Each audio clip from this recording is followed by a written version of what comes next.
প্রিয় দর্শক, আপনি কি ফ্ল্যাগশিপ ফোন খুঁজছেন বাট দাম বেশি হওয়ার কারণে ফোনটি কিনতে পারছেন না? আর তাই আপনাদের কথা ভেবে চলে এলাম আইটেলের তরফ থেকে লঞ্চ হওয়া S25 আলট্রা নিয়ে। গ্যালাক্সি S25 আলট্রা না, কিন্তু দেখতে একদমই গ্যালাক্সি S25 আলট্রা এর মতোই। আমরা আজকের এই ভিডিওতে কিন্তু জানতে পারবো এই ফোনটির সম্পর্কে, তাছাড়া এটার প্রাইস বা ক্যামেরা পারফরমেন্স কেমন হবে সে সম্পর্কে জানতে পারবো। তাহলে চলুন কথা না বাড়িয়ে শুরু করা যাক আজকের ভিডিওটি।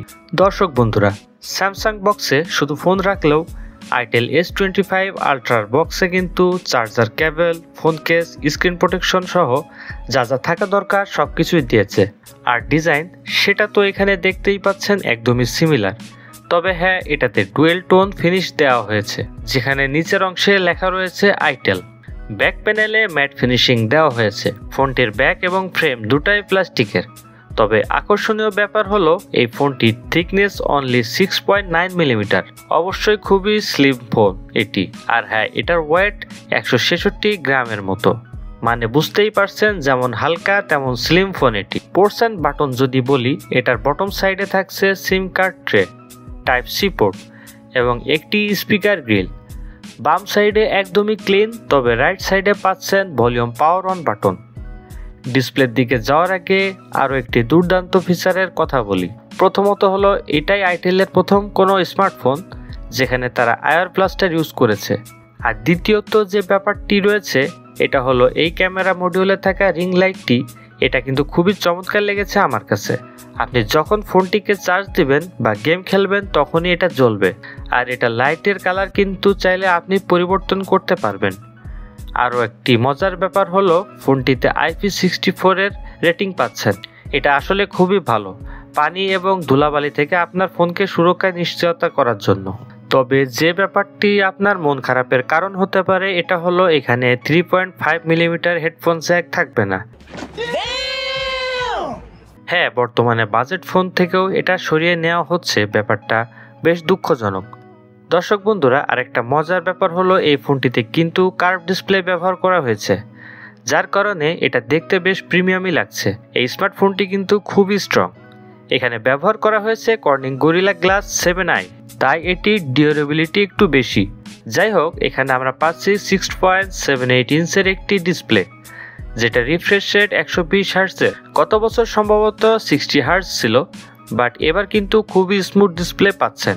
এটি সবচেয়ে ব্রাইট একটি ডিসপ্লে, কেননা এখানে থাকবে 1400 নিটসের পিক ব্রাইটনেস এবং এটার এইচবি মোডের ব্রাইটনেস 1000 নিটস, মানে দাঁড়াচ্ছে আপনি আউটডোর ভিজিবিলিটি খুবই ভালোভাবে পেয়ে যাবেন। ডিসপ্লেটির রেজুলেশন 1080p, যদিও এলটিটিপি সাপোর্ট নেই আর থাকার কথাও নয়, তবে 120 হার্টজ এবং 60 হার্টজ চেঞ্জ করতে পারবেন। স্পেসিফিকেশনে যদি বলি, আইটেল S25 আলট্রাতে ব্যবহার করা হয়েছে ইউনিসক T620। আমি বলবো না যে এটা খুবই ভালো প্রসেসর, বাট সাধারণ কাজ, মোটামুটি গেমিং, এগুলো সুন্দরভাবে করা যাবে।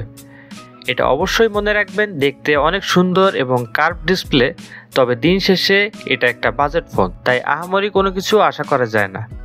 গেম নিয়ে যদি কথা বলি, FPS কিন্তু খুব একটা কনসিস্টেন্ট না, তবে কল অফ ডিউটি বা পাবজির মতো গেম মিডিয়াম গ্রাফিক্সে খেলা যাবে।